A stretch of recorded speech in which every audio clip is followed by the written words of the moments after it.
Hi, I'm Tom Bradshaw, Tom the Speech Guy, and let's talk about speed of speech. Speed of speech, simply put, is how fast do you talk. And believe it or not, there's a Goldilocks zone.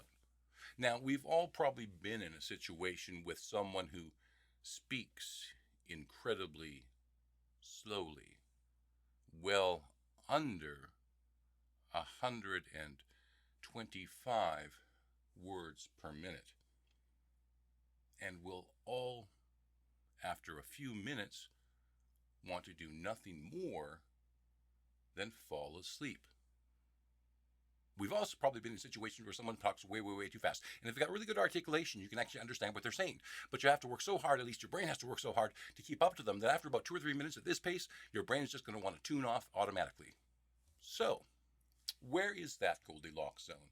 What is the best speed of speech? Science tells us that it's somewhere between 145 and 175 words per minute. Now that's sort of just like the Goldilocks zone, but you'll notice that it's a pretty big zone. And that's because the human brain needs some variety. So at times you want to slow down, especially if you're giving some technical information or if you want some additional focus on what you're saying. And then as you get more excited and more passionate about what you're saying, you want to pick it up to that 175 word per minute rate. Now, how do you establish that rate? Well, there's two ways. The first thing you can do is just simply take a piece of text, something between 145 and 175 words per minute. Myself, I like to use something around 150 to 155 words. Then time yourself as you speak it aloud. When you're done, hit stop. And it should be somewhere between about 55 seconds and a minute and 5 seconds. If it is, you're in the Goldilocks zone. If it's not, you're either speaking too quickly or too slowly. The second way, and this is the way that I prefer, imagine or think about the last time you had a conversation with a really good friend. Most of that conversation was probably in that Goldilocks zone. So think of it as a nice conversational pace that you'd have with a friend. Now, can you go outside of that 145 to 175 words per minute? Of course you can. Once again, if it's heavy technical information, slow it down a little bit more. When I work with executives and talk about the proper way of breathing, I don't say intercostal diaphragmatic breathing.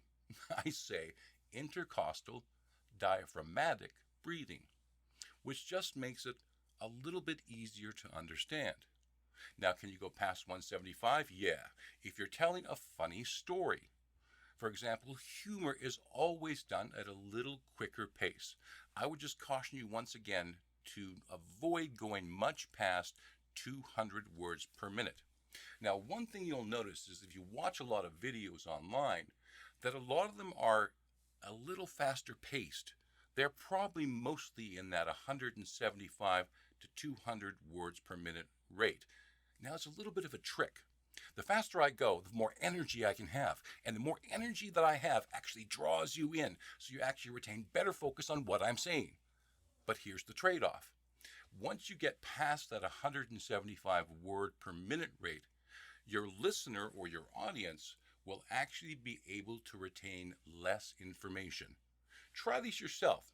Find a video online that's about 5 to 10 minutes long where a presenter is speaking at an incredibly fast pace. You might find it entertaining, but at the end of the video, ask yourself how much do you actually remember? What was the point of the video? What was the message? Now remember, with retention, one of the key things is that you can use that retention to move people to a call to action. We'll talk a little bit more about that in our next video on pausing and phrasing. Until then, I'm Tom the Speech Guy, and it's been great talking to you. For more helpful videos on how to conquer the online world, visit us at WorldGateMedia.com.